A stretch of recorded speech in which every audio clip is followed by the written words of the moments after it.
Hey guys, it's a pretty nice day, so I'm hanging out outside trying to get some stuff done. One of the biggest questions that comes up from pretty much everybody is how, when, and why did I get into beekeeping? Um, I've always been really cool with animals that most people weren't, so bees have never really bothered me. um, when I first really wanted to get a hive for myself was actually, I think it was sometime mid high school. Um, I read The Secret Life of Bees, and then I ended up watching the movie. I like the book better.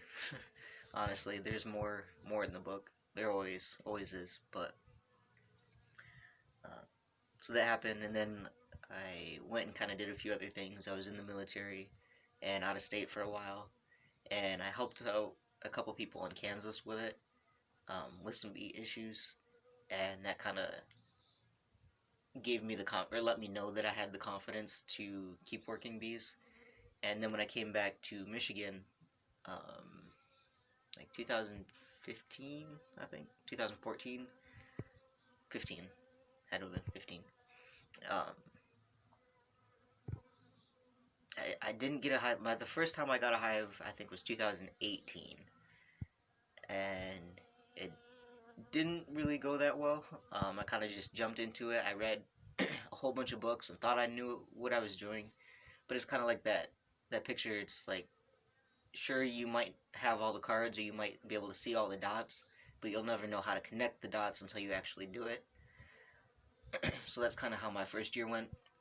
Um, Big learning curve in learning how to, or figuring out how to put everything that I read into practice and do the best for the bees. Not feed them too early, not feed them too long. Learning how that affects the honey, when you can and can't pull, that kind of thing. Um, in the age groups of the bees, keeping them from splitting was a big issue, or swarming was an issue for a little bit. I did have in 2018. I had one hive, actually out on the other side of this barn. I had one um, that I just could not keep in the box. Every day they were swarming on me, so that it took me a second to figure out what I was doing wrong with those guys. Um, and then I got a system down to keep them in the box, so that helped. Um,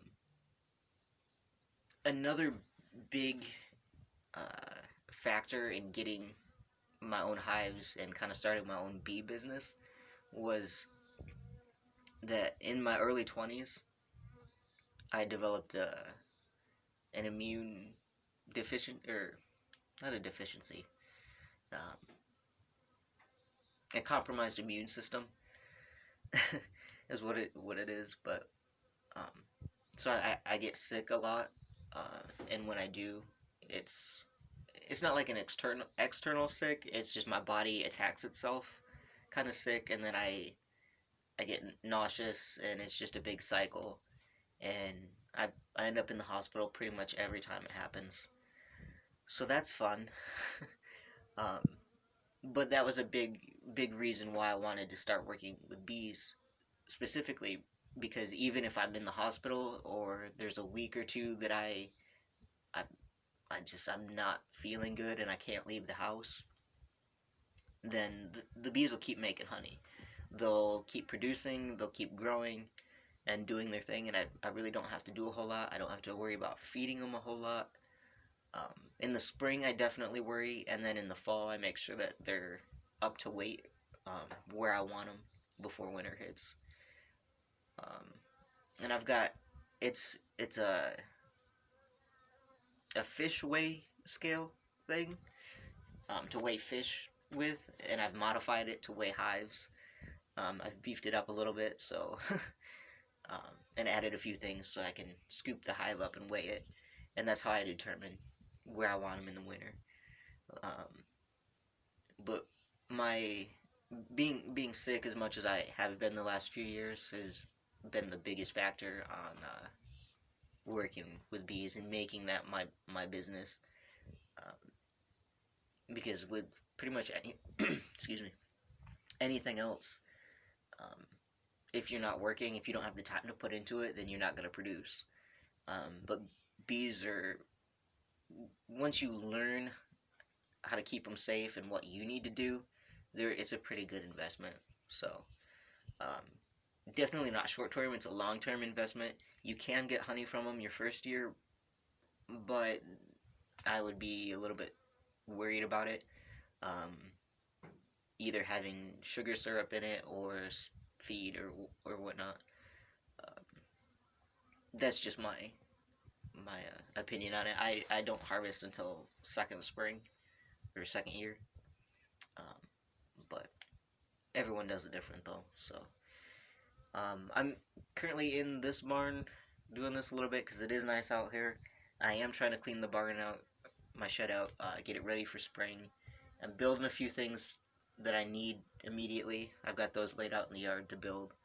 Um, I've got a couple pallets that I need to work on here.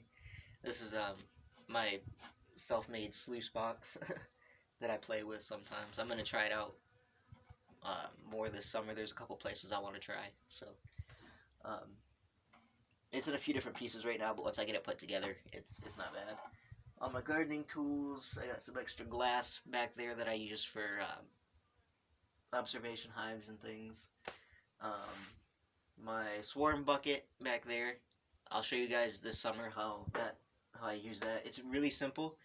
One of the big things that I learned actually in the military was if it looks stupid but it works, it's not stupid. That looks stupid, but it works. So I've got some of my brood boxes over here. I took off all of the winter siding and everything that I had on the hives. I've got some extra gear and stuff up there that I've got to fix those frames. Um, what else can you see? There's some frames that I got to put together in that green bucket back there. I've got an observation hive up there that I'm working on in the bat house. Um, really, and then the rest is just kind of storage and stuff. Getting it cleaned out, getting things ready to go. Um, I don't need any frames right now, but I feel like I will like midsummer, so it wouldn't hurt to put them together now. Definitely got the time. If you can hear any of the buzzing in the background, that's them. They're coming in and out because of the boxes and stuff. So, and these are brood boxes. These are the deeps, but I actually use them as my honey boxes too. And let me tell you, they get freaking heavy. Um, I don't mind beating my body up right now to do them, handle them. Oh, she flew away.